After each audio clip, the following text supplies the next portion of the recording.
What's up les chums, j'espère que vous allez bien. Welcome, Guts MMA, Betting Breakdown et Prédictions. Nouvelle édition cette fois-ci pour UFC Fight Night Vancouver. On a Brendan Allen qui fera face à Renier de Ridder.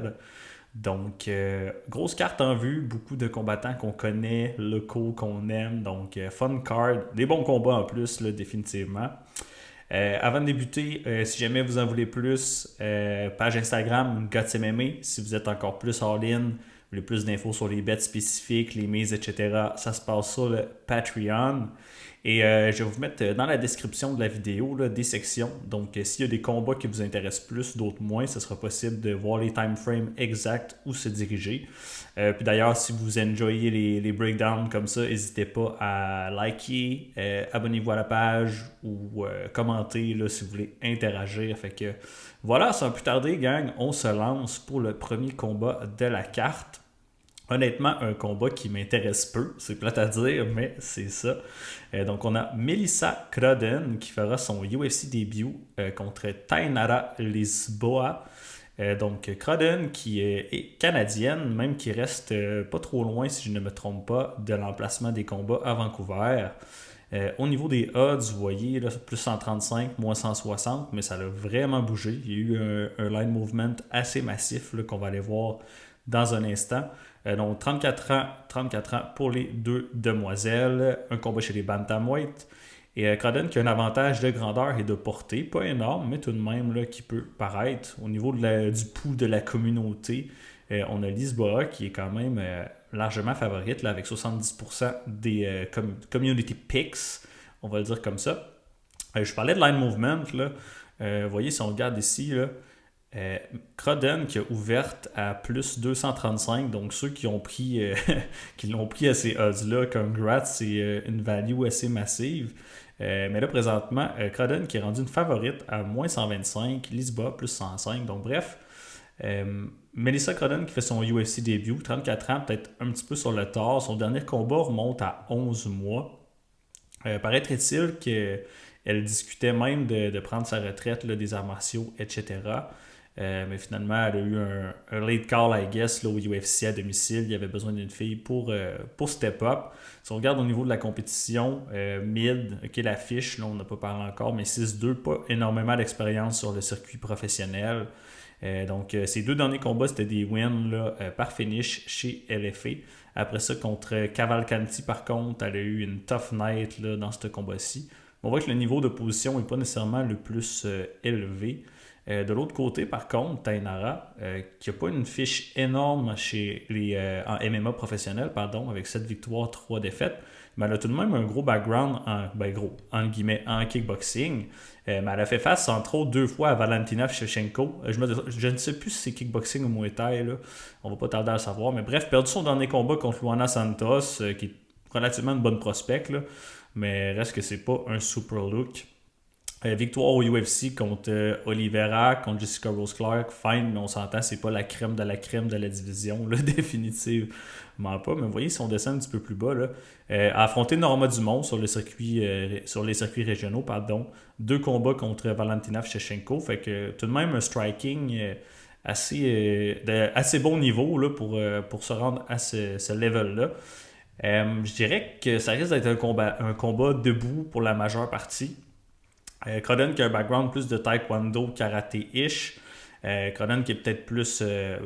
Tainara qui est peut-être plus complète niveau kickboxing.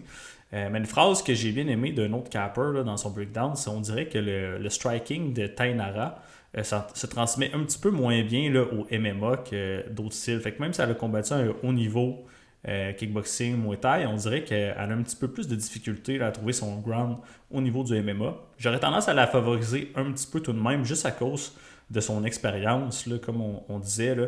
Oui, sur les circuits régionaux, dans les autres disciplines, mais même au UFC, elle a déjà là, 3 combats ici par rapport à Cruden qui va faire son UFC début après un long layoff. On ne sait pas trop de quoi ça va aller voir. avoir l'air, pardon. Seule chose, je dirais, c'est Crodden, sa physicalité, peut-être son avantage de gabarit. On l'a vu dans plusieurs combats servir du clinch beaucoup, donc du cage pushing, des bons knees, des coups de genoux. Elle pourrait avoir un avantage dans ce département-là, mais sinon, striking à distance, ça risque d'être serré.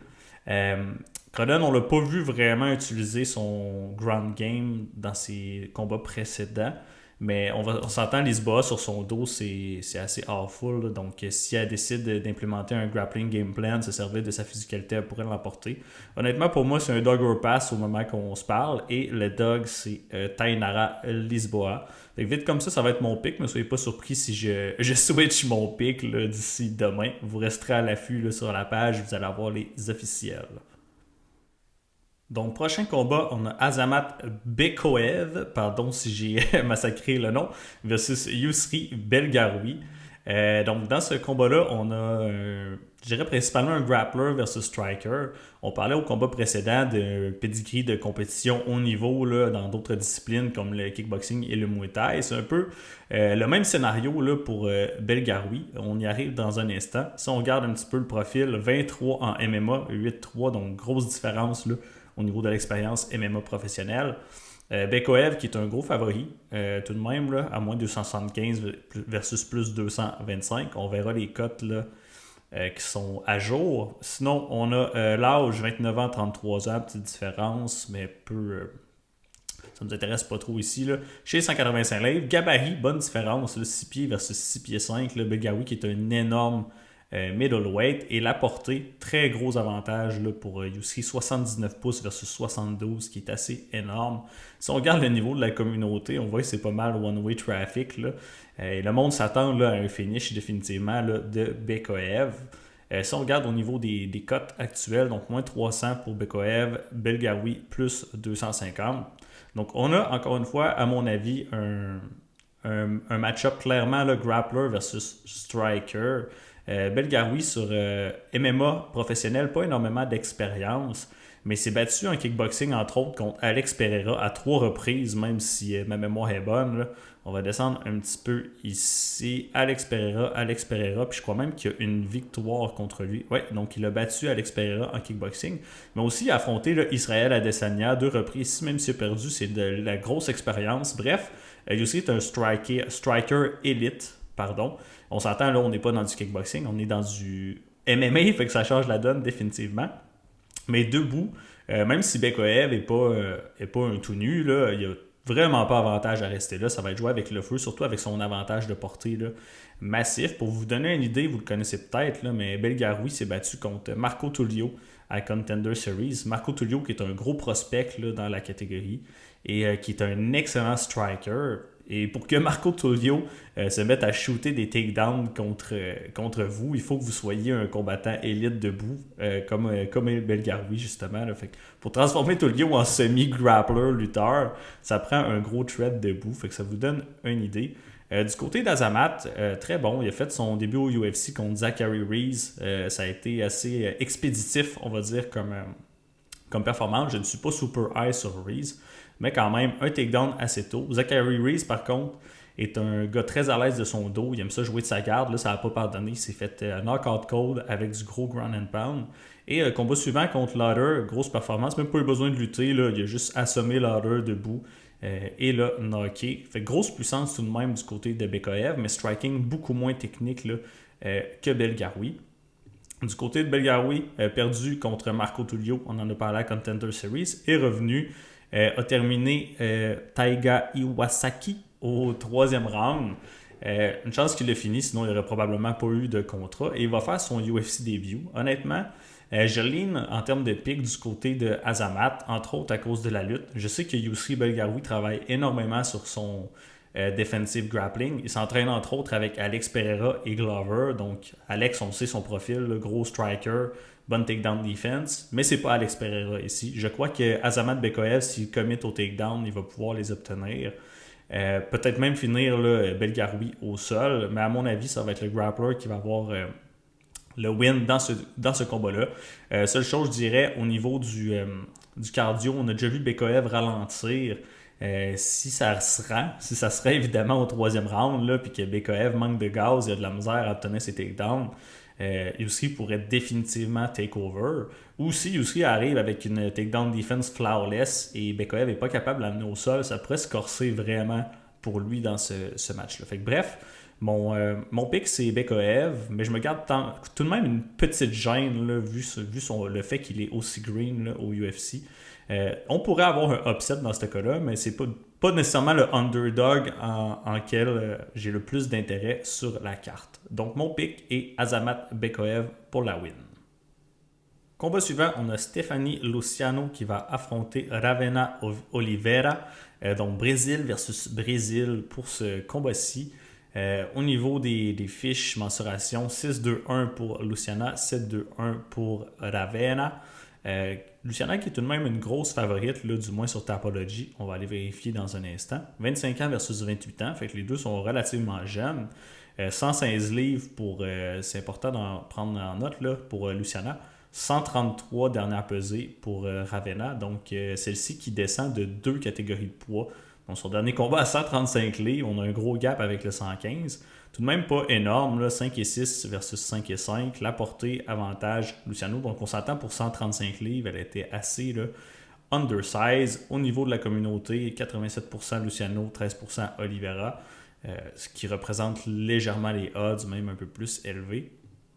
Donc Luciano qui est présentement à moins 286, Ravena plus 246. Et je suis du côté de la favorite pour ce combat-ci. Je crois que Luciana, c'est ça, j'ai de la misère avec son nom. Luciano, pardon.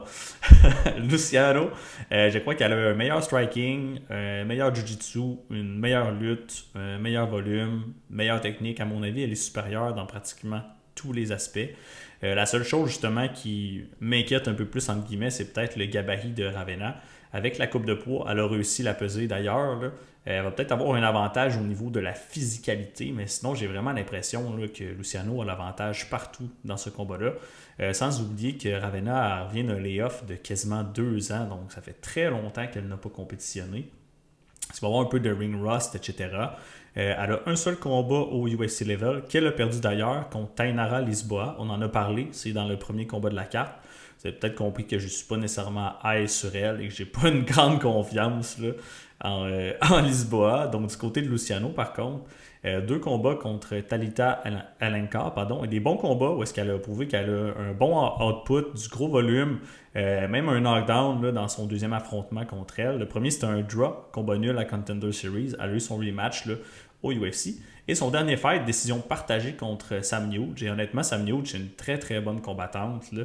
Un combat difficile pour pratiquement n'importe qui chez les 115 livres. Et pour l'amener dans un combat split decision, ça a dit serré comme ça. Il faut avoir quand même un minimum de skills. On voyait Sam Nuge, grosse expérience au UFC, combattante très complète. Donc, à mon avis, c'est Stephanie Luciano avec tout de même là, une confiance moyenne. Est-ce que c'est assez pour parier dessus? Je ne crois pas. Je ne pense pas vraiment avoir d'action sur elle. Mais définitivement là, que Stephanie Luciano est mon pick dans ce combat-là. Combat suivant, on tombe dans le crunchy ici. Drew Dober versus Kyle Prepolek, combat qui m'intrigue particulièrement. Même un peu d'action là, sur ce combat-là. Bref, on y vient dans un instant. Donc Drew Dober, le vet du UFC, qui fait son retour face à Kyle Prepolek, un combattant qu'on connaît bien, là, qui a combattu chez Samouraï MMA contre Michael Dufort, donc contre beaucoup de combattants locaux. On l'a vu à maintes reprises, donc on regarde un petit peu là, les fiches, etc. Donc pour Prepolek, 18-9, grosse expérience tout de même si c'est pas deuxième combat, mais ton deuxième de sa deuxième run au UFC. Drew Dober, 27-15, énormément d'expérience également. On voit que dernièrement, ça a été un petit peu plus difficile pour sa part. Drew Dober, qui est un énorme favori, là, moins 4,80 versus plus 350. Pour l'âge, semblable, 36 ans. Les 255 livres. Prepolek qui a un petit avantage là, de grandeur de 2 pouces. Et sinon, la portée est pratiquement identique. Si on regarde là, le pouls de la communauté, ça reflète quand même là, les odds actuels, là, définitivement. Niveau des cotes, on va regarder s'il y a eu du mouvement, mais je ne pense pas. Ah, peut-être un petit peu. Drew Dober qui est rendu à moins 4,40, Prepolek à plus 3,40. Donc si on regarde rapidement là, du côté de Drew Dober, un striker, tout le temps dans des fun fights, on le connaît, qui était reconnu notamment pour son chin de béton, et d'ailleurs qui a un énorme menton, là, Drew Dober, là, vous verrez. Donc, un dog, il a un super bon menton historiquement. Il a été dans énormément de guerres. Donc, regardez ça, là, le background au UFC. Donc, énormément d'expérience pour Dauber. Il s'est battu contre les meilleurs. A eu des gros finishes comme il s'est fait finir là, de façon assez expéditive à quelques reprises. Mais maintenant, regardons là, récemment qu'est-ce qu'il nous a offert. C'est ça qui compte le plus à mon avis. Il était tout de même sur une belle petite streak là, face à McKinney, Alves, King Green. Et ensuite, ça s'est gâté là, contre Matt Frevola. Il s'est fait knocker assez brutalement, de guillemets, là, contre Matt Frevola. Ensuite, beau comeback contre Ricky Glenn. On s'entend, là, Ricky Glenn, à ce stade de sa carrière, c'est pas nécessairement une victoire à prendre avec beaucoup de... Faut mettre un grain de sel là-dessus, là, à mon avis. Contre Moïcano, il s'est fait out-grapple pendant 3 rounds pratiquement. Contre Jean Silva, il s'est fait knocker. En fait, c'était un arrêt du médecin, si je ne me trompe pas, à cause d'une coupure là, assez dégueulasse, on va le dire comme ça. Mais très fun fight. Dauber qui a dû abandonner à cause de la blessure, pas nécessairement à cause qu'il était out, mais tout de même là, reçu une shitload de dégâts dans ce duel-là. Et dernier fight contre Manuel Torres, s'est fait TKO assez rapidement. Donc on parlait de sa durabilité. Définitivement là, que toutes ces guerres-là, ces défaites parcours-là ont joué sur son menton. Rendu à 36 ans, ça ne va pas aller en s'améliorant, définitivement pas. Par contre, il est difficile à mettre out. Contre Matt Frevola, il s'est fait KO, TKO. Mais oui, il s'est fait sonner, amené au sol, puis il s'est fait arrêter par l'arbitre à cause du ground and pound. C'est un bon stoppage, mais il n'est pas nécessairement out cold dans une autre dimension. Même chose contre Manuel Torres. Même celui-là un petit peu plus brutal, je vous dirais, mais on s'entend, là, Manuel Torres, il frappe comme un truck, il a un très très gros power. Donc il se fait sonner, tombe au sol, il se fait arrêter avec des strikes, fait qu'il n'est pas nécessairement out dans une autre galaxie, encore une fois, mais définitivement qu'il ne se bat pas adéquatement, puis qu'il est très sonné. Donc... on le voit ici un petit peu qu'est-ce que ça ressemble dernièrement. Du côté de Kyle, c'est un striker également qui est sur sa deuxième run au UFC. Il était rentré là, 2019, on le voit, finalement il a eu 2 défaites. Tout de même, il ne s'est pas fait rincer dans ces combats-là nécessairement. D'ailleurs, contre Nordin Taleb, c'était une catégorie de poids plus haute et un short notice replacement, si je ne me trompe pas. Puis il a quand même donné un petit peu pour son argent, même s'il a perdu. C'est pas nécessairement une mauvaise performance. Contre Bard, combat relativement serré aussi. Et il est fait un retour contre Saint-Denis, je pense 48 heures d'avis là, pour son grand retour au UFC. Performance intéressante. Premier round se fait clairement dominer là, au niveau du grappling, vraiment. Deuxième round commence, c'est une petite séquence au sol. Vous voyez, Prepolek qui n'a aucun coup significatif là, au premier round. Et au deuxième, par contre, il est capable d'aller toucher Saint-Denis à 12 reprises à distance en très peu de temps. Parce qu'on s'entend, le combat a duré 7 minutes 35, donc 2 minutes 35 du deuxième round. Et sur le deuxième round, il s'est fait contrôler 1 minute. Fait qu'en 1 minute, moins 7 secondes, si en 1 minute 35-ish, il a quand même touché Saint-Denis 12 fois significativement, puis avec des coups relativement clean. Saint-Denis qui finit par closer le ranch, serrer le clinch, qui unload sur Prepolek là, avec des coudes, des elbows. Fait bref, grosse durabilité de Prepolek, il faut y donner. Il faut avoir une assez grosse paire de balls là, pour faire ce qu'il a fait contre Saint-Denis. Prepolek d'ailleurs, qui s'est jamais fait terminer, là, qui s'est jamais fait knocker plutôt là, dans toute sa carrière. Je vous dirais, dans ce combat-là, en fait, moi, ce qui me dérange, c'est les odds. Mon pick, c'est Drew Dauber. Je pense que pour lui, c'est c'est un bon step down en compétition, à mon avis, comparé à Manuel Torres, Renato Moicano, John Silva. On peut pas dire le contraire, mais aller faire un favori à moins 440, moins 500, définitivement pas. Mon pick, c'est Drew Dauber pour la win, mais je pense qu'il y a vraiment une belle value du côté de Prepolek, puis je vais probablement avoir un petit peu d'action dessus, même si à mon avis, il perd plus souvent là, qu'autrement. Beaucoup de gens pensent au knockout. J'ai beaucoup de cappers prédire un gros KO de Drew Dauber. Mais Kyle Prepolek, qui à mon avis est très durable, on l'a vu contre Saint-Denis, je pense pas que Drew Dauber va pouvoir le mettre out avec un seul gros one punch, du moins pas early en début de combat. Puis même à l'inverse, j'aurais tendance à donner un avantage de durabilité, probablement Prepolek à ce point-ci là, de leur carrière. Drew Dauber qui s'est fait sonner là, tellement souvent dernièrement. Même que je ne serais pas surpris de voir une décision, peut-être pas à super high clip, mais ça ne me surprendrait pas. Fait que bref, il y a des petits spots intéressants à mon avis là, dans ce combat-là. Et personnellement, je trouve que leur ligne de coups significatifs est très basse. Déjà que le combat est favori pour durer environ 2 rounds ou très près. Là. Si on regarde sur Price Picks là, et compagnie, Prepolek qui est juste à 26 coups significatifs, Dauber à 31,5. Si on a un 10 minutes de striking, d'après moi, ils vont buster définitivement leur nombre. Et puis sur Underdog Fantasy, si vous l'avez, là, Drew Dauber qui est listé à 14,5 coups pour le premier round, définitivement un site que j'aime. Dans toute sa carrière, pas toute sa carrière, pardon, mais dans ses 15 derniers combats, c'est arrivé seulement à 5 reprises que Dauber ne fasse pas 15 coups significatifs au premier round. Et dans 4 de ces situations-là, en fait, il y en a 3 où il s'est fait out-grapple pendant la majorité du premier round. Ce ne sera pas le cas ici. Prepolek, c'est un striker, il va vouloir échanger. Et les 2 autres, c'est qu'il y a eu des early finish. Fait que soit il s'est fait smoke en très peu de temps par Manuel Torres, ou sinon il avait smoke Nasrat Akparat en très peu de temps, donc ce qui implique pas beaucoup de strikes. Mais honnêtement, même s'il sonne Prepolek solidement au premier round, je pense pas qu'il le met out en un coup. Il va falloir qu'il unload un petit peu dessus. Fait que je pense qu'il va vraiment buster ses coups significatifs. Fait que bref, pour ce combat-ci, le pick Drew Dauber, mais la value du côté là, de Kyle Prepolek définitivement. Next up, on s'en va chez les middleweight. On a Danny Barlow, left hand to God versus Jordan Santos. Honnêtement, vraiment pas d'intérêt, du moins à parier ce combat-là. Si on regarde un petit peu, 9-1 pour Danny, 10-2 pour Jordan, pour l'âge 30 ans versus 28 ans. Danny qui est un gros favori. On a ici 170 livres là, pour Danny Barlow, mais il monte de poids pour la première fois à 185 livres dans ce combat-là, du moins au UFC. 6'2", 6 pieds, 79 pouces de portée versus 75,5. Au niveau de la communauté, on a un gros avantage pour Barlow. Vous voyez ici 92%, 8%. Grosse différence. Honnêtement, je ne suis pas fan de ce combat-là, surtout pas côté odds. Si on regarde ici, là, pardon, qu'est-ce que j'ai fait là? Danny Barlow, moins 300, plus 250 pour Jordan. À mon avis, ça n'a pas vraiment de sens. Là. Danny Barlow, c'est pas un combattant en qui j'ai confiance du tout. Si on regarde sa run, ok, oui, c'est de left hand to God. Il a sparké beaucoup de low level sur la scène régionale avec sa main gauche. Mais depuis, c'est pas tout beau. Là. Donc, vous voyez ici qu'au premier round Contender Series contre Raheem Forrest, who's that guy? Josh Quinlan a eu un finish au 3e round. Tout de même, ça a pris beaucoup de stock pour mettre out Josh Quinlan, qui n'est pas nécessairement un combattant que je rate au UFC. Vous voyez sa run rapidement comme ça.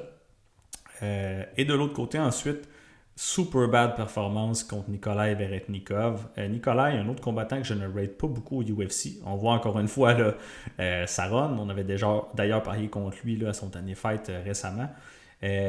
Mais donc, combat split decision, low output, vous voyez 47 coups significatifs là, en 15 minutes sur 99 lancés. C'est un output assez atroce. Pour de vrai, c'est un stinger ce combat-là. Duel suivant, non, c'est contre Nikolai, pardon, paraîtrait qu'il était malade, il a manqué le poids, etc. Fait que bref, à quel point il faut prendre ça en considération. Est-ce que c'est des excuses? I don't know. Combat suivant, il s'est fait spark par Sam Patterson. Sam Patterson, qui est reconnu pour être un grappler hors pair, finalement, il s'est fait knocker au premier round par Patterson. Est-ce que c'est la coupe de poids 170 qui a joué sur sa durabilité, whatever? Je sais pas. Par contre, Sam Patterson, qui ça va être un bon prospect, là, regardez ça ici. Là. Patterson, qui est un combattant doué, qui avait d'ailleurs, vous en souviendrez peut-être, là, il avait soumis là, Johan Lainez au premier round à Toronto. Donc, très bon prospect en Sam Patterson, mais par contre, il s'est fait smoke là, de façon assez expéditive. Du côté de Jordan Santos, lui, il s'est déjà battu chez les... contre Will Curry, je me souviens plus, mais il s'est battu... c'est-tu Jordan ou Ozzy Diaz? Non, pardon, Ozzy Diaz, qui était chez les 205 livres. C'est même pas Jordan, mais bref, combattant plus naturel à 185 livres, à mon avis, on va dire. Jordan qui a définitivement un désavantage au niveau de la vitesse, de l'athlétisme, de l'explosivité, mais qui a un très gros output debout. Donc, il va lancer énormément de coups, bon jab, pas toujours super responsable défensivement, donc il peut être ouvert pour les contres, c'est sûr et certain. Je prévois le Barlow qui touche en contre-attaque avec une grosse gauche. Mais Barlow, c'est pas mal tout ce qu'il faut soucier pratiquement. De ce qu'on connaît, de ce qu'on a vu, ça passe pas mal, ça se lame, c'est sa grosse main gauche. C'est un genre de one-trick pony jusqu'à présent au UFC. Donc bref, Jordan qui a gagné à Dana White Contender Series, qui a été signé. UFC début contre Ozzy Diaz, un combat qu'il aurait pu gagner. 3 rounds avec très gros output, vous voyez, le 131 coups significatifs sur 345 lancés. Donc ce qui arrive, c'est très gros output, mais définitivement qu'il n'y a pas un énorme pop dans ses frappes. Il est quand même léger sur ses pieds, il bouge beaucoup, donc il n'est pas full groundé là, quand il lance ses punches. Mais c'est le genre de combat où je ne serais pas surpris que Jordan Santos outstrike Barlow à distance, il place plus de coups, peut-être même du 2 pour 1 là, pratiquement, mais finalement Barlow qui touche avec un ou deux gros coups d'impact qui vont faire plus de dégâts dans le fight, et il pourrait peut-être voler des rounds de cette façon-là, mais honnêtement c'est juste un stay away pour ma part là.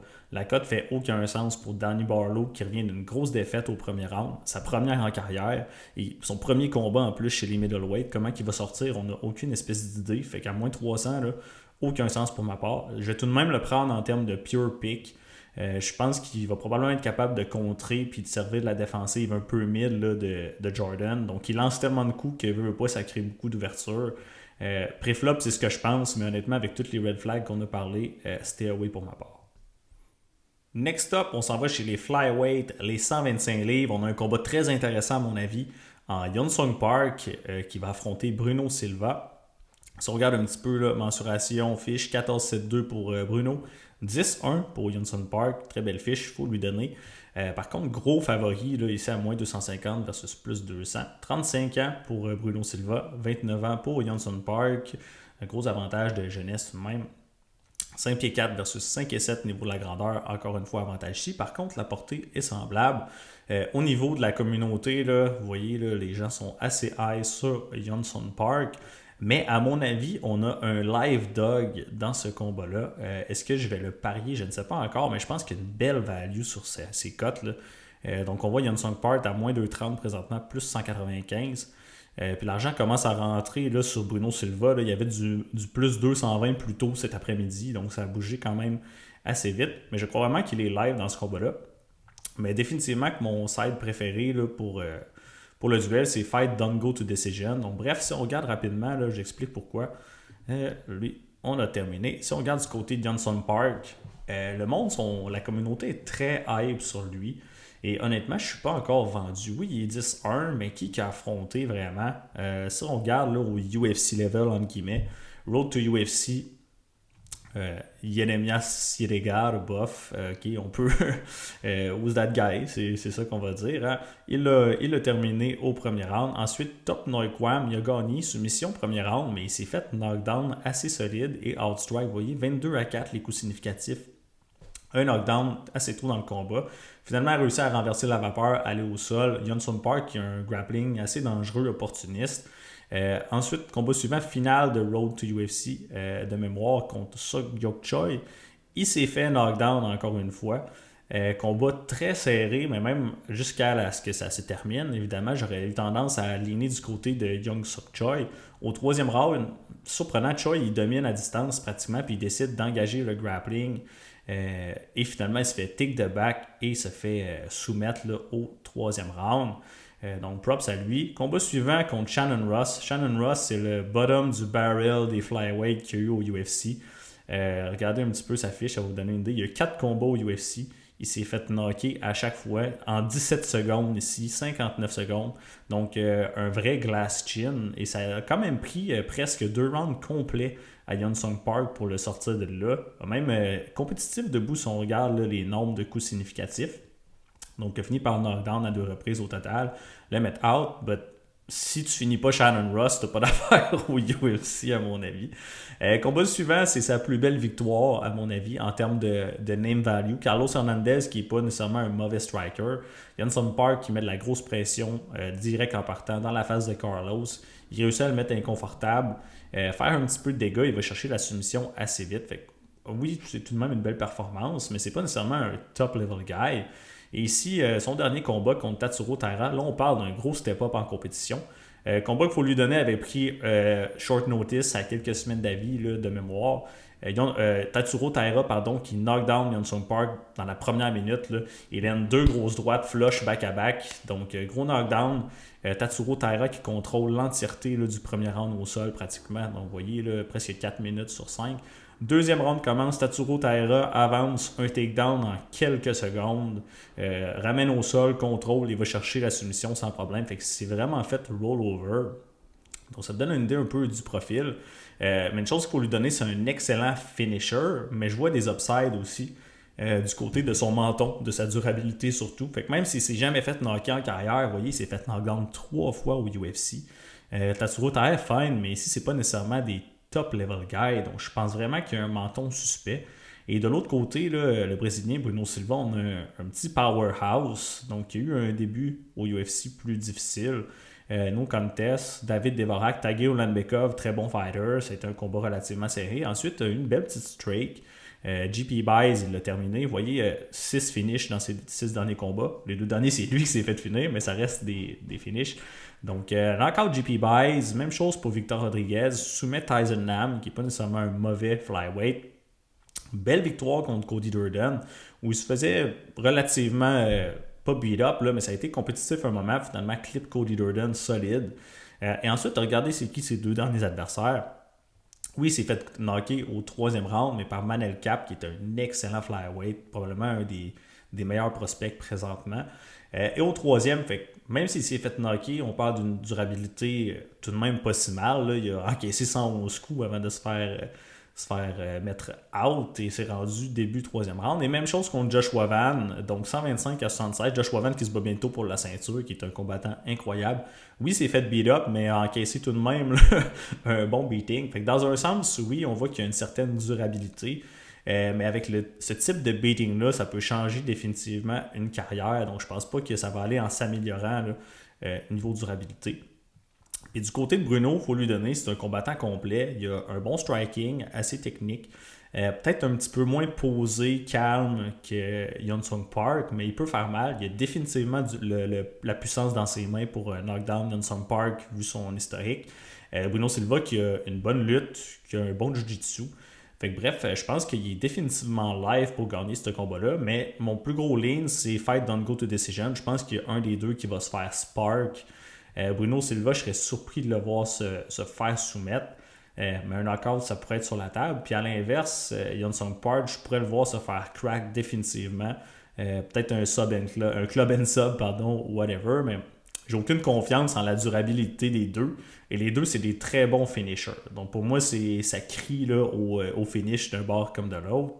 Intéressant, je l'ai posté dans le Patreon. Si vous êtes membre gratuit, je l'ai posté comme free bet. Là. Mais Fight Don't Go to Decision, si on regarde ici, vous voyez, la majorité des books ont du moins 160, moins 150, moins 160. Et il y a Betway qui a moins 120. Donc, très bonne value ici. Là, pour ma part, j'ai mis 1.8 unités pour gagner 1.5. Fait que si vous avez accès à Betway, je crois que c'est une ligne très avantageuse. Là, et je serais surpris de voir la carte des juges dans ce combat-là. En termes de pure pick, honnêtement, à ces odds-là, je pense que la value est du côté de Bruno Silva. Ça va être un dog or pass là, pour ma part. Prochain combat, vous l'attendiez probablement tous avec impatience. On a Charles Air Jourdain versus David Grant. Deux combattants que j'aime beaucoup, mais on s'entend. Je suis un petit peu biaisé du côté de Charles, un super chic type que j'ai eu la chance de rencontrer quelques fois. Donc, très bon Jack, un gars local. J'espère qu'il va gagner et ce sera mon pick définitivement là, pour ce combat-là. Si on regarde un petit peu là, l'affiche 16-8-1 pour Charles. 15-7 pour Davy Grant. Charles qui est légèrement favori là, ici sur Tapology. Il vient de Belleuil, Québec et United Kingdom pour Davy Grant, 29 ans, 39 ans. Donc gros gap d'âge ici, 135 livres. Donc deuxième combat de Charles chez les Bantamweight qui va avoir ici un avantage de grandeur de 1 pouce, mais la portée pratiquement identique. Si on regarde là, le pouls de la communauté, ça reflète pratiquement les odds ici, 54,46%. On va aller voir s'il y a eu du line movement récemment. Donc Charles à moins 170, qui avait ouvert à moins 200, descendu jusqu'à moins. Ceux qui ont pu saisir du moins 105, là, wow, excellent pour vous. Maintenant, ça en vient un favori considérable. sur la carte. Donc bref, pour ceux qui ne connaissent pas David Grant, c'est un vet du UFC. Il a quand même beaucoup d'expérience. Puis un combattant que, justement, je viens de dire, j'aime particulièrement. Peut-être parce qu'il m'a fait cacher beaucoup de tickets, entre autres. Là, mais ses 2 derniers combats, c'était un underdog considérable là, dans les plus 200, plus 250, de mémoire. Là. Puis c'était vraiment un live dog qui a gagné ses 2 derniers combats, qui nous a caché des tickets. Fait un combattant que je connais tout de même assez bien. Vous voyez, c'est un vet. Là. Il a beaucoup d'expérience. Il s'est battu contre Marlon Chito Vera. Ici même une victoire. On s'entend, c'est une belle win. Joe Martinez, un autre combat contre Vera qui a perdu. Yanez, Asun Sao, Smolka, bref, Daniel Marcos. Même Damon Blackshear. Donc, bonne expérience. C'est la même chose du côté de Charles, qui même s'il a 10 ans de plus jeune que David Grant, qui est à ce point-ci de sa carrière, un vétéran du UFC. Donc quand même un gros parcours, pas toujours des victoires définitivement, mais qui a affronté du bon niveau là, également. Donc si on regarde rapidement, Julian Erosa, André Fili, Lando Vannata, moyen, Shane Burgos qui était solide dans le temps, Nathaniel Wood, Ricardo Ramos après la semaine passée, je ne le considère plus là, UFC level, Sean Woodson, John Silva, même Victor Henry qui est un autre vet. Bref, on a 2 combattants avec beaucoup d'expérience. Puis je trouve qu'ils ont beaucoup de forces qui sont semblables dans un certain sens, même des caractéristiques. Si on regarde rapidement, shootout à Uncle Weezy là, pour les stats, là, juste un petit tour sur le combat de Charles pour vous montrer là, qui, statistiquement parlant, sont très semblables à certains points. Là. Donc si on regarde ici au niveau du striking, là, le output en général, 5.4 coups par minute versus 5.2, 11.1 lancés, 11.6. Même la précision, vous voyez, là, pas un gros écart de pourcentage là, avec les deux. Charles au papier qui encaisse un petit peu plus que David Grant, mais encore une fois, il faut prendre ça avec un grain de sel. Mais même la défense, 56%, 55%. Maintenant, à distance, 5.7 coups lancés, 6.5, 13, 15.1 pour l'output. Fait que c'est tout de même des caractéristiques assez semblables. La précision, 44, 42.8. Puis même chose, là, niveau défensif, vous voyez, là, c'est très similaire. Encore une fois, les deux passent environ 70% de leur temps d'octogone ou UFC level à distance. Niveau grappling, c'est là que les stats, là, ça va changer un petit peu. Là. On sait que Jourdain n'a pas les meilleures stats de grappling nécessairement. Par contre, est-ce que David Grant va employer un heavy grappling game plan? Ça me surprendrait. Je pourrais voir David Grant shooter un takedown par-ci par-là dans le combat, mais c'est pas nécessairement son style. Vous voyez, il n'a pas obtenu de takedown depuis 2021, où est-ce qu'il y en avait eu un contre Marlon Chitobera. En a shooté de temps à autre, mais c'est un striker. Donc, David Grant qui a un très bon striking, je dirais peut-être un petit peu moins poli que Charles, mais il y a un très bon volume, donc gros output de David Grant. Il y a des setups intéressants, il aime beaucoup switcher de stance, va faire des coups funky à la Charles aussi, donc va tenter des spinning back fists, des flying knee, même un combo que j'ai noté, je trouvais intéressant. C'était-tu contre Adrian Yanez, je ne suis plus certain, ou Daniel Marcos. Il fait un switch uppercut to spinning back fist, mais voyez un peu le genre de striker que c'est. Un certain pop dans ses mains peut swinger avec de la puissance, mais souvent ça va être des shots un petit peu plus loopy là, quand il veut vraiment mettre du poids puis appui dedans. Et du côté de Charles, vous le savez, Charles Jourdain aussi qui a un style unorthodoxe, donc qui aime les flying knees, les flying kicks, très explosif debout, même que j'aurais tendance à donner l'avantage d'athlétisme à Charles, peut-être un petit peu plus rapide, explosif. Mais niveau volume, niveau cardio, niveau output, c'est très, très, très semblable. Et honnêtement, moi, je m'attends à une guerre de 15 minutes debout, back and forth. C'est sûr que je donne le edge à Charles, surtout si ça va à la décision à domicile côté de Charles. Puis l'autre chose que j'ai l'impression, c'est David Grant. Il va porter un petit peu plus mal le dégât. Donc, dans beaucoup de ses fights, même s'il gagne, même s'il outstrike son adversaire, il a tendance à saigner très facilement. Il devient la face too bloody, donc du dommage visible au niveau du visage qui est toujours important à considérer. Comme mentionné, j'ai l'impression que Charles a un petit peu plus de pop dans ses frappes. Donc, il risque de placer les coups plus significatifs, même s'il y a beaucoup de volume là, des deux côtés. Fait que, honnêtement, je m'attends à un combat quand même serré. Je pense pas que ça va être une marche dans le parc là, du côté de Charles, mais je pense qu'il y a les outils pour aller chercher le edge puis d'emporter là, sur la carte des juges. Sinon, on le sait, si jamais David Grant, Charles en a même parlé en entrevue, là, David Grant qui s'entraîne avec Syndicate MMA, donc s'il décide d'arriver avec un grappling match plan, parce que on le sait, là, Charles s'est déjà fait amener au sol souvent et contrôler dans le département. Charles, il nous l'a démontré, là, si vous tentez de l'amener au sol, ça se peut que que le coup il se fasse snatcher puis qu'il termine avec une guillotine. Ça y est arrivé contre Ramosh, contre Victor Henry, puis on l'a vu souvent tenter des guillotines là, assez. Fait que, excellente guillotine de son côté qui pourrait définitivement être une arme là, à mettre en place de sa part. Mais ma prédiction, qui je crois est la plus probable, là, c'est Charles Jourdain qui va emporter sur la décision des juges dans une war de 15 minutes. Combat suivant, on a Kyle Nelson qui affronte Matt Frevola. Donc Kyle Nelson, le Canadien, contre l'Américain de Steamroller Frevola. Niveau de l'affiche, 16-6-1 pour Kyle, 11-5-1 pour Matt. Kyle qui est présentement un léger underdog sur Tapology. On a 34 ans versus 35 ans. Deux vets entre guillemets. Donc, vous voyez ici, important, la dernière pesée de Kyle Nelson, qui avait raté là, le poids d'ailleurs à 148,5 livres. Donc, ce combat-là est chez les lightweight à 155. Il monte d'une catégorie de poids. Niveau de la taille, 5 et 11, 5 et 9, donc avantage de grandeur, mais la portée qui est identique. Au niveau là, de la communauté, vous voyez Frevola qui est tout de même un favori à 67%. Si on regarde un petit peu les odds, est-ce que ça a bougé là, pour Swehin? Non, c'est presque un coin flip. Là. Matt qui est légèrement favori. Mais honnêtement, j'ai peu confiance en les deux. J'explique pourquoi. Matt Frevola, qui à ce point-ci de sa carrière, c'est sa durabilité que je remets en question. Debout, il est pas mauvais. Striking, ok. Bon kick, bon punch, il est très très puissant. Là. C'est un petit powerhouse. Il y a une bonne lutte aussi, contrôle au sol. Peut-être pas le meilleur contrôle au sol, mais je veux dire, il se débrouille là, très bien, capable d'aller chercher même des subs également. Fait que combattant quand même complet, très athlétique, très explosif. Mais à ce point-ci de sa carrière, il s'est fait knockdown 1, 2, 3, 4, 5, 6, 7 fois au UFC level. Et les deux dernières fois, c'est des knock-out loss assez brutales. C'est ça qui me fait peur. Là. Donc, contre Benoît Saint-Denis, vous vous souviendrez, là, c'est fait clipper avec un high kick. Le mis out. Très belle victoire là, de Saint-Denis. Et combat suivant, contre Faresiam avec un coup de genou cette fois-ci. Mais les deux fois, c'est des knockouts cold pratiquement. On parlait de Drew Dober tantôt, les TKO. Mais là, c'est l'inverse. C'est vraiment là, des un coup, là, puis on ferme les lumières. C'est terminé. Là, des KO assez brutales. Et Matt Frevola qui revient dans les off de quand même 1 an. Puis je comprends, là, après des knockouts de la sorte, il faut prendre un peu de temps off pour donner une chance de récupérer. Mais est-ce que sa durabilité va aller en s'améliorant? Et je ne croirais pas. Maintenant, du côté de Kyle Nelson, je dirais peut-être un petit peu moins de grosses losses brutales de la sorte là, au fil de sa carrière.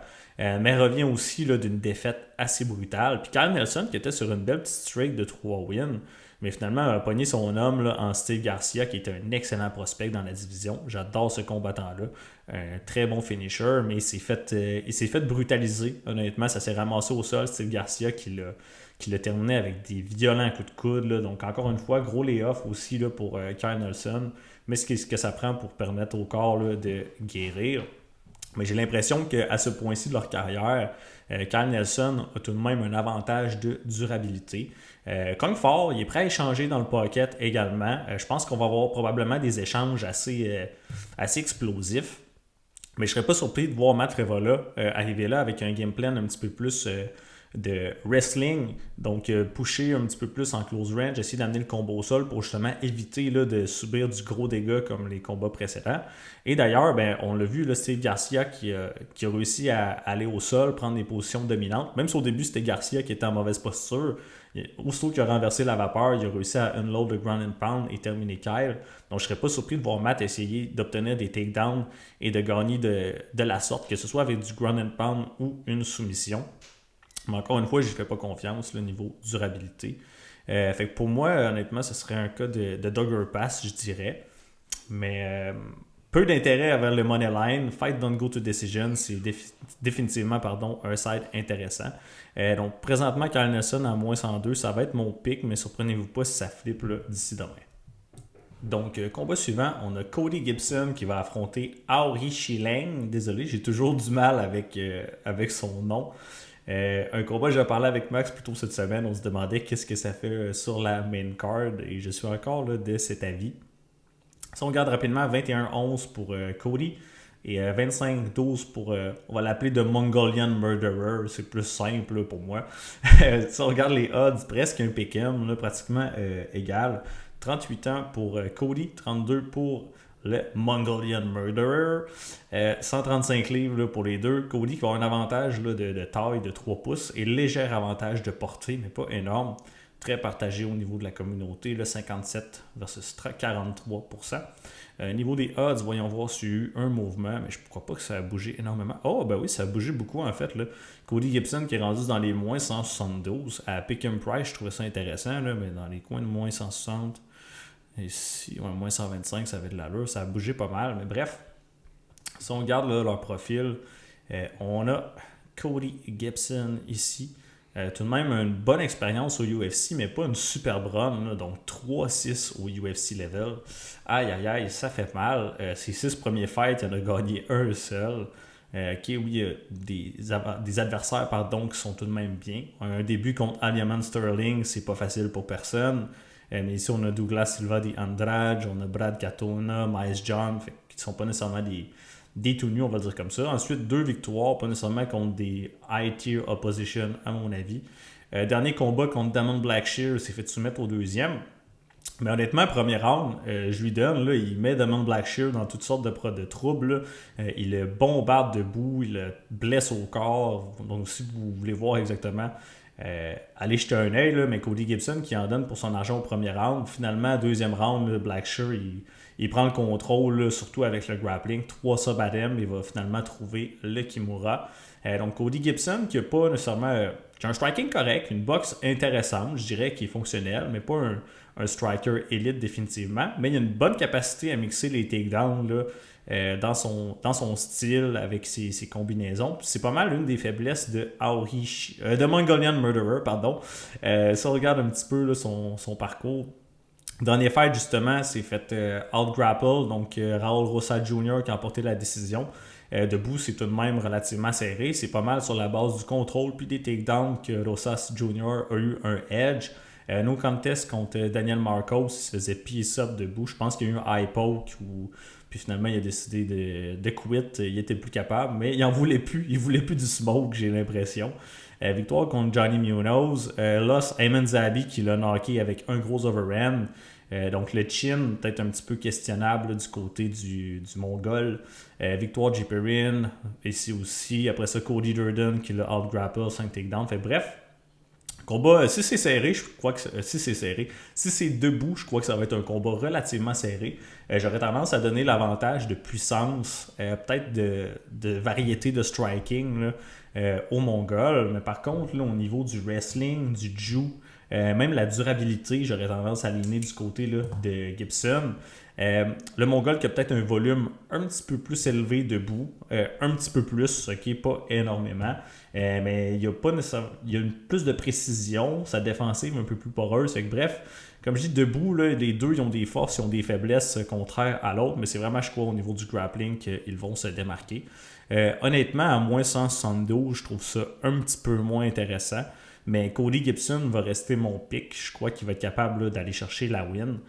Probablement par décision, mais encore une fois, là, Aori qui a démontré peut-être des petites suspicions, des red flags au niveau durabilité. Fait que même à 38 ans, je pense que Cody Gibson en a encore un petit peu dans la tank, du moins là, pour aller chercher une win contre un combattant du niveau là, du Mongolian Murderer. Donc, prochain combat, on a un duel assez intéressant entre Manon Fiorot et Jasmine Jasudasvicius. J'ai peut-être pas bien prononcé, là, mais bref, j'ai dit comme ça se lit. Au niveau là, des infos, on voit 12-2 Manon, 14-3 pour Jas. On va l'appeler Jas. Moins 2,35 pour Manon, qui est une favorite quand même considérable. Plus 190 pour Jas. La Canadienne, Jasudasvicius. Sinon, 35 ans Manon, 36 pour Jas, encore une fois, chez les 125 livres. Grandeur identique, portée, léger avantage au niveau là, de la Canadienne. Pour la communauté, on voit un petit peu les odds qui ne sont pas tout à fait là, représentatifs des markets.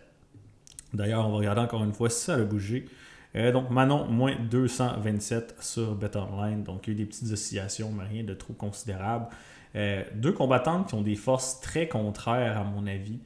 Si on commence du côté de Manon Fiorot, vous voyez, elle a eu une run flawless là, au UFC, quand même affronté des bonnes combattantes. Là. Maria Bueno Silva, Ricci, non, Victoria Leonardo, on l'enlève de la liste des bonnes combattantes. Bref, Maya, Caitlin, Rose, Erin, et a perdu son dernier combat contre Valentina. Props à Valentina qui nous a caché un beau ticket de underdog. Mais combat tout de même serré. Puis quelque chose qu'il faut souligner encore une fois, là, c'est que Valentina, elle a fracassé le nez de Manon au premier round. Je pense que c'était cassé définitivement. C'est sûr qu'une blessure comme ça, en débutant le combat, ça peut affecter là, la game. Un duel tout de même serré, mais Valentina qui a été capable d'aller chercher le léger edge.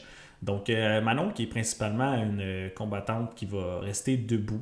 Donc, bonne gestion de la distance. Sa défense sur papier est excellente. 66% ici, là.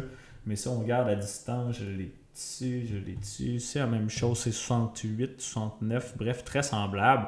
Mais par contre, c'est quelque chose que j'avais souligné contre Valentina, là.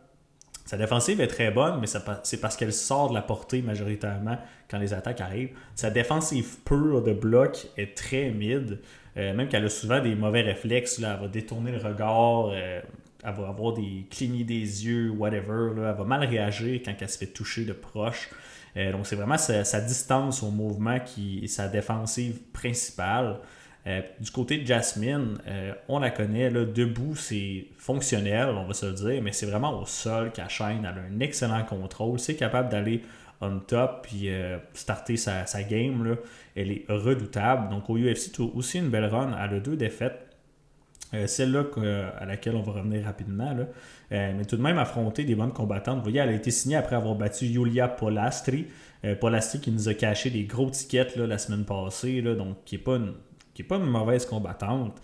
C'est battu contre Maverick, Cortez, peut-être pas ça, on va passer. Maria Bueno Silva, Jessica Andrade. Le résumé peut-être pas autant hot en termes d'adversaire que Manon Fiorot, mais a tout de même eu des bons tests. Elle arrive d'une grosse victoire par sub contre Andrade. On avait des tickets Jasmine by sub. Yes sir, thank you Jas, on lève notre chapeau. Mais Jessica qui est très undersized pour les 125 livres et qui est vraiment loin là, de son prime, on va se le dire. Du moins, c'est mon avis. Donc, maintenant, Jasmine, on l'a dit, debout, ce combat-là, ça va être Manon all day. Je pense que Jasmine va quand même avancer. Elle n'a pas une super bonne défensive, elle ne bouge pas beaucoup la tête. Fait que je crois que Manon va avoir beaucoup de succès là, à distance, que ce soit avec ses kicks. Mais à mon avis, elle devrait boxer peut-être un petit peu plus dans ce combat-là. Puis je reviens pourquoi, là. Mais bref, on l'a vu ici, là, Jasmine contre Natalia, qui est sa première défaite au UFC. Là. Natalia qui a réussi juste à neutraliser la majorité des offensives de Jas avec son footwork. Donc très in-out, gauche-droite, très très très mobile. Même si Jasmine avance, Natalia, elle se fait pas corner. Elle a réussi à tout de même toujours trouver un angle pour sortir la outpoint à distance.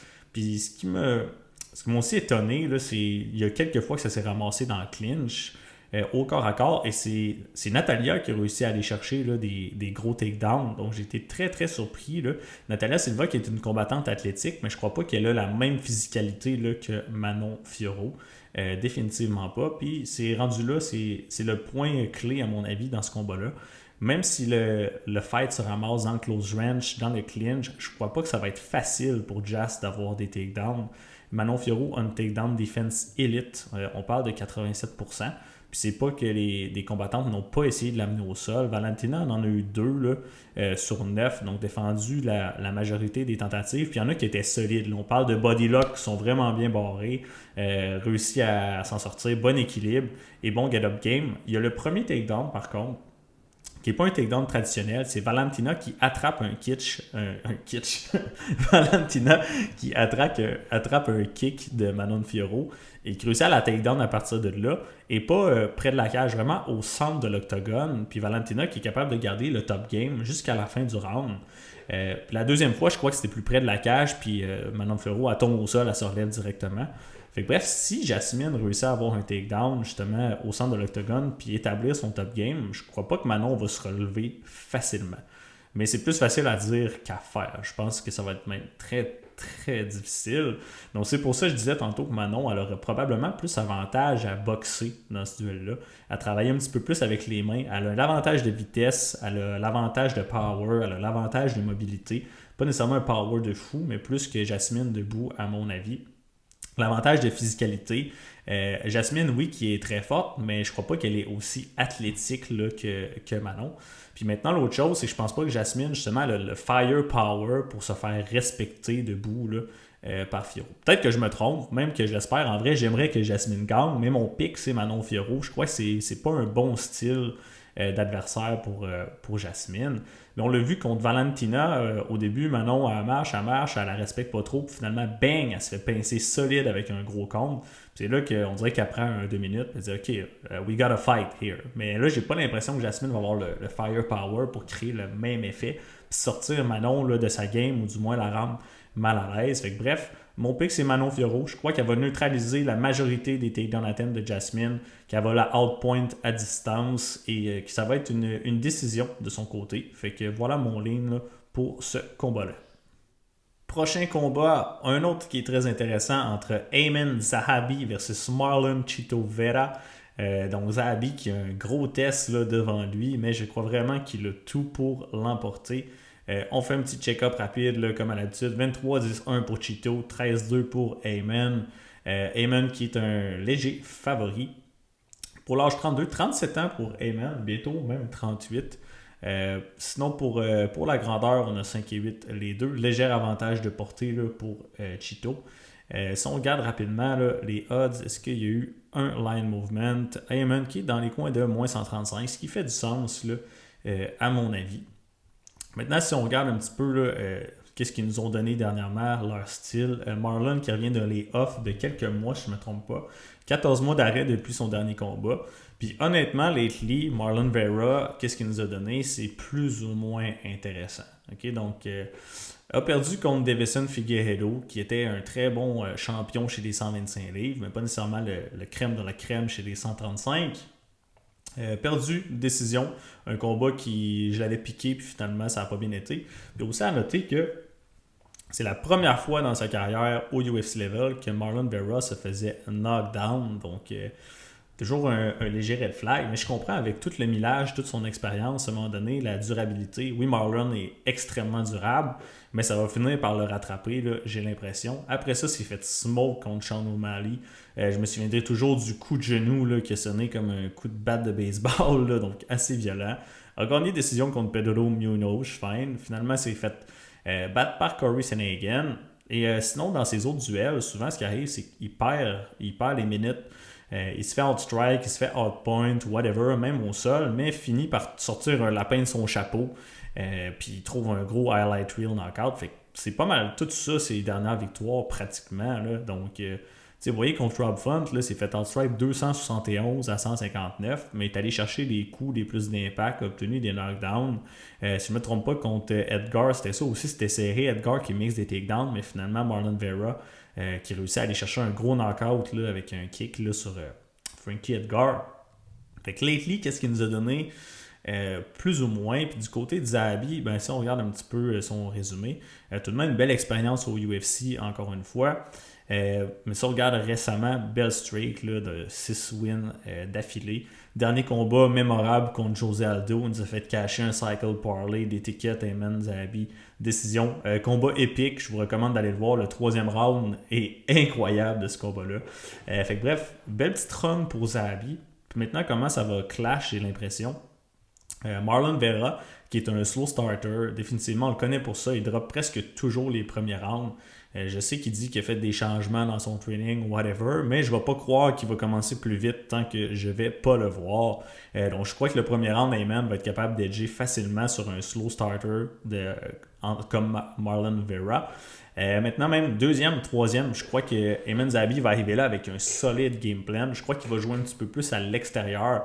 Il y a un avantage de mobilité au niveau du footwork, les angles. Marlon Vera qui est un petit peu plus linéaire là, dans son approche. Je crois tout de même que Vera va avancer pour la majorité là, de la durée du fight, mais Ayman qui va être capable de couper les corners, de sortir de hard point. C'est le même que je vois ça. Puis c'est définitivement là, Zahabi qui va avoir un avantage, je crois, au niveau de la durabilité. On l'a dit, là, Vera, même il s'est fait knockdown son dernier fight, mais regardez un petit peu les stats. Là, ça fait 15 ans qu'il est professionnel. 398 minutes là, dans la cage, c'est énorme là, comparativement, mettons, à Amen. Il y a 12 ans pro, mais il y a seulement 122 minutes dans l'octogone. Donc, un très gros gap. Puis je crois que c'est pour ça que Amen est capable de performer aussi bien à son âge. C'est qu'il n'y a pas le même millage derrière la cravate là, que son adversaire. Sinon, au niveau game plan, on le sait, là, Ayman Zahabi, le frère de Firas, ils vont arriver là, préparés avec un bon game plan. Ayman qui a un excellent fight IQ. Je dirais pas qu'Ayman est exceptionnel, il est très bon partout, mais il n'est pas exceptionnel au niveau du striking, whatever, mais il se bat tellement intelligemment qu'il est capable de edger ses adversaires là, la majorité du temps. Puis je crois qu'il va être capable justement là, d'implémenter son game plan là, face à un Marlon Vera qui revient d'un plus long lay-off, qui tire plus vers la fin des plus beaux jours à mon avis, là, malgré qu'il soit plus jeune. Je crois qu'il y en a peut-être moins à faire au UFC là, que Ayman. Fait que, bref, mon pick c'est Ayman Zahabi. Je crois qu'il va emporter une décision là, assez convaincante. On pourrait être surpris, Marlon pourrait sortir quelques blows là, qui font plus de dégâts puis qui vont marquer les juges. Mais d'après moi, là, Ayman Zahabi va nous edger ça et emporter la décision demain soir à Vancouver. Dernière chose que j'avais oublié de souligner pour le match-up, on parle de décision de Fight IQ. Si on regarde rapidement là, dans la table ici, un facteur très intéressant là, que je n'avais pas mentionné, là, mais si on regarde aux décisions là, dans leur carrière, Chito Vera qui est 5 victoires et 10 défaites sur la carte des juges. Et l'inverse, on a Zahabi qui est 5-1. Donc ça nous montre à quel point ils sont capables d'implémenter un bon game plan, de gagner les minutes et de voler des rounds. Donc c'est pour ça que définitivement je vais favoriser Ayman là, pour aller chercher la victoire sur la carte des juges. Lui qui gagne à 5-1, puis alors que Marlon Vera, là, il en perd 2 sur 3. Fait que, bref, un petit facteur qui joue là, encore une fois en sa faveur. Et props Uncle Weezy pour les tables de statistiques. Co-main event time, on a Proper Mike Malott versus Kevin Holland.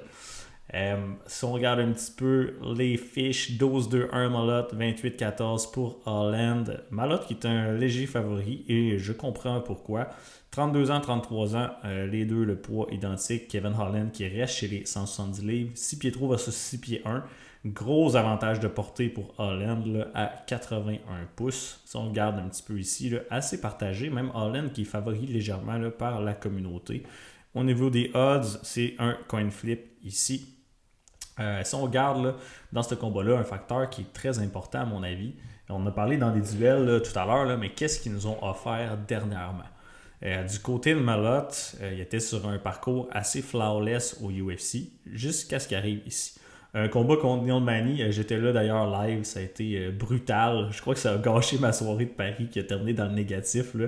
Mais bref, Mike Malott qui domine Neil Manny pendant 13 minutes et manque de gaz complètement là, à la fin du dernier round. Se fait reverse et se fait TKO avec 15 secondes à faire au combat. Pain, c'est le seul mot que j'ai.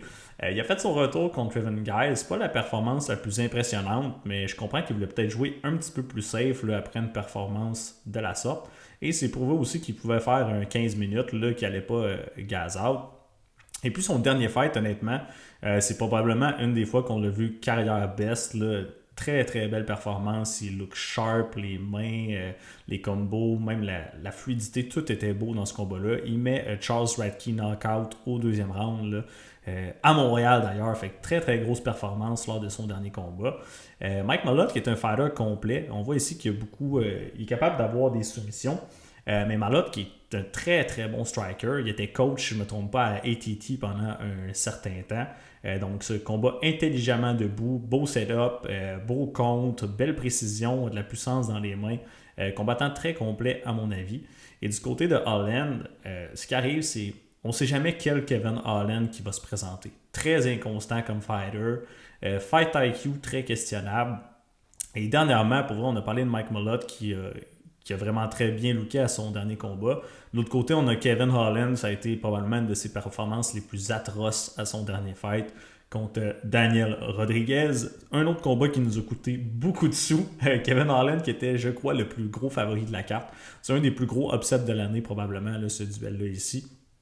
Et Kevin Holland, si je ne me trompe pas, il s'était jamais fait knockdown au UFC level. Non, il s'était jamais fait knockdown, vous voyez là. Il s'est fait knockdown 2 fois par D-Rod. Il s'est fait exploser debout.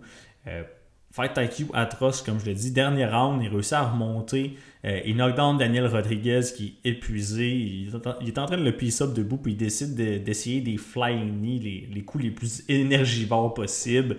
D'amener le combo au sol, les soumissions. Finalement, il aurait juste dû le frapper, puis il aurait pu l'avoir. Mais bref, poor performance là, de Kevin Holland. Sinon, après, Vincent Luque, c'est le shell de Vincent Luque. C'est normal qu'il ait gagné ça. Gunnar Nelson, undersize 170 livres, qui est un one-trick pony. Là, c'est un peu grappler. Il a réussi à avoir le nod.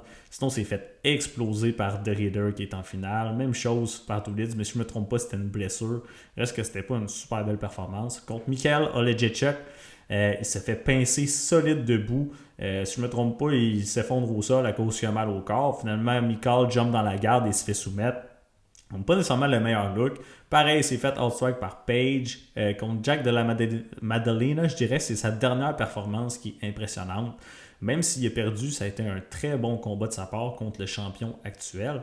Mais ça remonte quand même à 2023. 1, 2, 3, 4, 5, 6, 7, 8 fights là, précédents qui nous a donné une très belle performance à mon avis.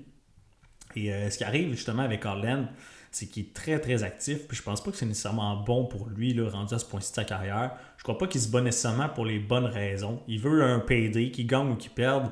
D'après moi, il s'en fout. Tout ce qu'il veut, c'est avoir du fun et se faire payer. Il est déjà à 4 combats en 2025. Ça va être son 5e. Et il fait déjà des tweets qu'il veut se rebattre là, d'ici la fin de l'année au Apex. Fait que il focus même pas sur son fight présentement. Il pense à se rebattre. Je crois qu'il est pas là pour les mêmes raisons que Malotte. Je pense qu'il n'est pas aussi fin. Malotte, lui, il veut la victoire. Il a quelque chose à prouver. Je crois que sa trajectoire est vers le up. J'ai l'impression que Kevin Holland, c'est un downtrend. Maintenant, Mike Malotte, je crois qu'il y a une meilleure lutte. Je crois que s'il réussit à amener Kevin Holland au sol, il peut être en sûreté.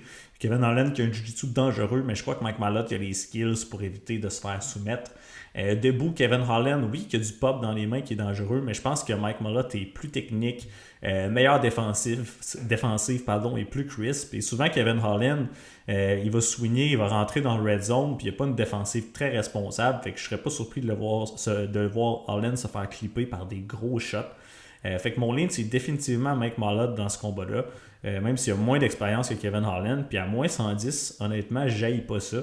Est-ce que je vais pull le trigger? Je ne sais pas. Comme je vous ai dit, j'ai encore une petite trace là, sur le cœur de son combat de Neil Magny. Mais je pense que Mike Malotte est extrêmement live pour aller chercher une victoire là, dans ce combat-là. Et on y est, la finale. On a Renier de Raider contre Brendan Allen. Finale très intéressante à mon avis, moins que le combat initial de Raider qui devait affronter Anthony Fluffy Hernandez, mais il a dû se retirer. Allen qui step up, je crois, à 4 ou 5 semaines d'avis. Donc relativement short notice, puis c'est à prendre en considération là, dans un combat comme ça. Au niveau là, des fiches, 21-2 pour The Raider, 25-7 pour Allen. Bon favori quand même là, du côté de The Raider. Sinon, l'âge 35 ans, 29 ans, fait que bonne différence au niveau de l'âge. Le poids semblable, 6 pieds 4 pour Renier, 78 pouces versus 75 pouces, donc avantage encore une fois pour The Raider. Si on regarde la communauté, 93 à 7%, c'est assez expéditif là, comme résultat. Au niveau des odds, moins 2,20 présentement là, pour The Raider. Combat intéressant. Mon pick, je dis d'avance, ça va être The Raider, mais je pense pas que ça va être aussi facile que ce que les gens parlent, surtout pas en début de combat. The Raider, qui est un combattant exceptionnel au sol, surtout un jiu-jitsu extrêmement dangereux. Si on va regarder un petit peu là, sa fiche, là, ses victoires, vous voyez, là, 14 victoires par soumission sur 21, donc c'est énorme. A4 knockouts, 3 décisions, mais plus souvent qu'autrement, il va terminer ses adversaires. Il a 2 défaites, c'était à One Championship, des combats de championnat contre... Ces 2 défaites, en fait, c'est contre le même adversaire, là, qui était un gros méchant saucé. Vous pourrez aller les voir, mais bref, c'est déjà fait finir lui-même. Du côté de Brendan Allen, un combattant complet, puis même s'il est jeune à 29 ans, on peut regarder ici, là, c'est un vétéran du UFC à ce point-ci, puis il y a une fiche assez impressionnante là, dans l'organisation. Il s'est fait TKO 2 fois, une fois contre Sean Strickland, une fois contre Chris Curtis, qui sont des partenaires, mais sinon qui s'est montré quand même durable, qui a des des finishing upside aussi de son côté. Jiu-Jitsu très dangereux, donc vous voyez là, une petite streak de 4 subs ici contre Paul Craig, notamment Andre Muniz, sont des gros Jiu artists, peut-être pas les meilleurs cardio par contre. Dernièrement, par contre, split decision contre Chris Curtis, un combat qu'il aurait pu perdre définitivement, à mon avis. S'est fait battre par Nassourdine Imavov, qui va probablement se battre pour la ceinture bientôt. Anthony Fluffy Hernandez, on en a parlé, c'est un très très bon fighter, probablement mon préféré de la division, très dangereux. Et a gagné son dernier combat contre Marvin Vettori. Fait grosse expérience contre l'élite de la division déjà. The Raider, 4 combats, 4 victoires. Mais vous voyez ici GM3, Kevin Holland, Bo Nickal, c'est des victoires correctes à mon avis. Il y a eu des beaux finishes. Dernière, c'est la plus impressionnante contre Robert Whittaker. Donc 5 rounds contre Robert, très très très impressionnant. Une guerre back and forth, combat super serré. The Raider s'est fait clip, s'est fait knockdown, a réussi à revenir, obtenu des takedowns, du contrôle. Très gros output au niveau des strikes. Ça j'aime ça, vous voyez les strikes 192 à 70, pas nécessairement les significatifs, mais tout de même. Mais dans ce combat-là, comment je vois ça, Brendan Holland va arriver guns a-blaze. Je pense qu'il va starter fort. Niveau du striking, je crois que Holland a l'avantage technique. Il est plus athlétique, il est plus rapide, il a un meilleur footwork. Honnêtement, debout, j'y donne un edge. The Raider qui est dangereux, je veux dire, il a un jab fonctionnel, mais il n'est pas nécessairement explosif ou super rapide. Sa plus grosse arme, à mon avis, c'est son genou gauche. Donc, c'est un match-up gaucher-droitier d'ailleurs. Mais The Raider, quand il rentre avec son gros genou, il peut faire très mal. A blessé d'ailleurs, oui, Bo Nickal, c'est ce qui l'a knockdown. Mais aussi a pincé Whittaker solidement avec plusieurs genoux gauche. Donc, c'est sa plus grosse arme. Mais si on parle d'un striking global, overall, je donne l'avantage à Brendan Holland, surtout en début de combat quand il va être frais. Régnier, on l'a vu, là, sa défense debout, c'est pas la meilleure. Ça, c'est pas à distance. Là. À distance, est-ce que je l'ai ici? Je l'ai pas loin, mais bref, pas nécessairement exceptionnel. GM3 a eu du succès dans le striking par moment. Kevin Holland, on n'a pas eu le temps de le voir. Robert Whittaker, le knockdown. Fait que je serais pas surpris de voir Brendan Holland toucher avec des gros shots en début de combat. Un peu plus du pick and move, parce que définitivement, Brendan, à mon avis, il va vouloir garder ça là, debout. Parce qu'au sol, même si Brendan Holland est un excellent jiu-jitsu artist, je crois qu'il y a des niveaux dans cette game-là, puis que The Raider est supérieur. Puis ça va être l'inverse. J'ai l'impression que Reiner, il va pousser le pace, il va avancer. Il va être prêt à avancer les shots. Le dog wall Brendan Holland, rentrer avec les genoux pour closer le range et essayer de l'amener au sol. C'est comme ça que je vois le fight. Mais ça va peut-être être difficile à implémenter comme game plan early. Niveau cardio, niveau justement dog, je sers du côté de Régnier. Après sa performance contre Whittaker, c'est indéniable. Je crois que plus le combat va avancer, plus que pas Whittaker, pardon, plus que Régnier va imposer son pace et que ça va fatiguer là, Brendan Holland. Donc Régnier va travailler au corps avec ses genoux. Il va initier le corps à corps. Ça va être un ugly fight probablement. Puis j'ai l'impression que Holland va finir par fade et probablement se faire finish. Je serais extrêmement surpris là, de voir la carte des juges encore une fois. Entre autres dû au style de Raider. Brendan Holland a eu beaucoup de finish, c'est déjà fait finir. Mais à mon avis, là, c'est le style de Raider qui fait en sorte très peu probable de voir une carte des juges. Il va go hard or go home. Donc d'après moi, il va terminer Holland un petit peu plus late dans le combat ou il pourrait se faire clip early. Fait. Mon pick, c'est définitivement The Raider. Mais peut-être pas de façon aussi confiante là, que la majorité là, des cappers cette semaine. Fait que voilà gang, pour la carte, voilà comment je vois ça. Je vous souhaite de cacher tous vos bets. Si jamais vous en voulez plus, GutsMMA/Patreon, venez faire un petit tour. Fait que that's it, je vous souhaite une bonne carte. Have fun guys!